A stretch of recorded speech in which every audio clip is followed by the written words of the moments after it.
WhatsApp guys. तो आज हम एक्सप्लेन करने जा रहे हैं दी अम्ब्रेला एकेडमी सीरीज के सीजन 2 के एपिसोड 9 को। So let's start. एपिसोड 9 की शुरुआत में हम देखते हैं कि एलिसन, डिएगो और क्लाउस वान्या को रोकने की कोशिश करते हैं, पर वान्या की पावर वेव्स की वजह से उनकी नाक से खून आने लगता है और वो तेजी से लड़ के गिर जाते हैं। तभी बेन वहां आता है और क्योंकि बेन तो एक भूत है इसलिए वान्या की पावर्स का बेन पे कोई असर नहीं पड़ता और वो वान्या की बॉडी में घुस जाता है। वहीं दूसरी तरफ सीसी हार्लन को देख के घबरा जाती है और कार्ल हार्लन को लेकर डॉक्टर के पास जाने लगता है, पर सीसी को ऐसा लगता है कि अगर कार्ल हार्लन को डॉक्टर के पास ले गया तो वो कभी वापस नहीं मिल पाएंगे और इसलिए वो गन लेकर कार्ल को रोकती है। दोनों में झगड़ा होने लगता है और बंदूक हार्लन पे चल जाती है, लेकिन पावर्स की वजह से गोली रिफ्लेक्ट हो जाती है और कार्ल को लग जाती है जिससे वो मर जाता है। वहीं दूसरी तरफ लायला हैंडलर के पास जाती है और हैंडलर से ये बात छिपाती है कि डिएगो भाग गया है, पर हर ये बात पहले ही हैंडलर को बता चुका होता है। हैंडलर लायला से कहती है कि अब डील के हिसाब से लायला डिएगो को मारेगी, नहीं तो हैंडलर उसे कमीशन से निकाल देगी। हर्ब वहाँ खड़े होकर उस जार में झांकता है जिसमें एजे बंद होता है। हर्ब देखता है कि उस जार में 743 नंबर लिखा होता है और उसी नंबर की फाइल ढूंढने एक रूम में जाता है और उसे वो फाइल मिल जाती है और वो उसे लेकर बाहर निकल रहा होता है कि तभी लायला उसके सामने आ जाती है और पूछती है कि डिएगो कहाँ पर है।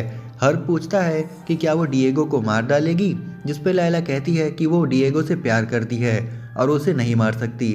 हर्ब वो फाइल लायला को दिखाता है जिसे देखकर लायला रोने लगती है और हैंडलर के पास जाती है और कहती है कि उसे पता चल गया है कि उसके पेरेंट्स को किसने मारा था। हैंडलर ये सुन के लायला को मारने ही वाली होती है कि लायला 5 का और एजे का नाम लेती है। हैंडलर डिएगो को मारने के लिए लायला को भड़का देती है और लायला डिएगो को मारने के लिए निकल पड़ती है और हैंडलर एजे, जो कि एक छोटी मछली है, उसको खा जाती है। वहीं दूसरी तरफ 5 अपने से बड़े 5 के साथ ब्रीफकेस के लिए लड़ता है और उसे गन पॉइंट पे रखकर उस पोर्टल से 2019 में जाने को कहता है और सही कैलकुलेशन बताता है, पर तभी बड़ा 5 ब्रीफकेस को भी लेकर भागने लगता है, जिस पे लूथर बड़े 5 को एक लात मारता है जिसकी वजह से वो 2019 में चला जाता है, पर ब्रीफकेस टूट जाता है और उनका वापस जाने का प्लान फिर से फेल हो जाता है। तभी वो रेडियो में न्यूज़ सुनते हैं कि प्रेसिडेंट कैनेडी आ रहे हैं और ये सुनकर 5 और लूथर वहीं पास में खड़े होकर कयामत के आने का और अपने मरने का इंतज़ार करने लगते हैं।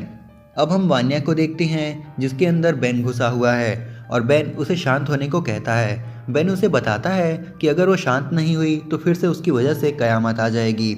वान्या को खुद पे बहुत पछतावा होता है और वो बेन के गले लग जाती है। वो देखती है कि बेन की बॉडी डिसइंटीग्रेट होने लगती है और बेन उसे बताता है कि अब उसके जाने का टाइम आ गया है। बेन वान्या को क्लाउस के लिए एक मैसेज देता है और हमेशा के लिए चला जाता है। अब वान्या का गुस्सा शांत हो जाता है और वो डिएगो के पास जाती है। क्लाउस कहता है कि ये बिल्डिंग ब्लास्ट नहीं हुई, इसका मतलब अब कयामत रुक गई है, पर डिएगो बताता है कि कयामत नहीं आएगी, पर प्रेसिडेंट कैनेडी की मौत गोली लगने से होगी। और तभी खिड़की से उसे रेजिनल्ड दिखाई पड़ते हैं जो अपने अम्ब्रेला के साथ खड़े होते हैं। डिएगो तेजी से उनकी तरफ जाता है और उसे ज़मीन पे गिरा देता है, लेकिन ये रेजिनल्ड नहीं होता है। तभी गोली चलती है और प्रेसिडेंट कैनेडी की मौत हो जाती है। अगले सीन में हम रेजिनल्ड को देखते हैं जो कि अपने ग्रुप के लोगों के पास आते हैं और उनसे पूछते हैं कि उन्होंने उसे बिना बताए कैनेडी को क्यों मारा। ग्रुप का एक मेंबर कहता है कि कैनेडी को मारना ज़रूरी था और जब वो सत्ता में आएगा तो रेजिनल्ड के मून डार्क साइड रिसर्च पे काम करेगा, पर तब तक रेजिनल्ड को टेक्नोलॉजी की जानकारी उसे देनी होगी जिसकी मदद से वो रशिया को हराएगा। रेजिनल्ड ग्रुप छोड़कर जाने लगता है और कहता है कि वो उन्हें अपनी कोई भी टेक्नोलॉजी की जानकारी नहीं देगा, जिस पे वो आदमी कहता है कि अगर रेजिनल्ड ने ऐसा किया तो सभी को बता देगा कि रेजिनल्ड सच में कौन है। उसकी ये बात सुनकर रेजिनल्ड वापस आता है और अपना मुखौटा उतारता है। उसका चेहरा बड़ा ही डरावना होता है और यहाँ हमें पता चलता है कि रेजिनल्ड एक एलियन है और वो ग्रुप के सभी मेंबर्स को मार डालता है। अब हम हैंडलर को देखते हैं जिसके पास टाइम एनालिसिस रूम से कॉल आती है और वो उस रूम में जाती है।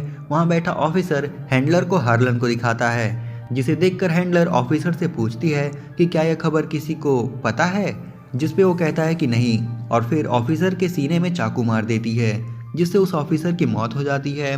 हैंडलर एक कॉल करती है और कहती है कि सारे एजेंट्स को बुला लो, हमें जंग के लिए जाना है। अब हम सीसी का फार्म हाउस देखते हैं जिसमें काफ़ी तेज़ी से वेव्स निकल रही होती हैं जो वान्या के गुस्सा होने पर निकलती हैं। और यहाँ हमारा 9th एपिसोड भी ख़त्म हो जाता है।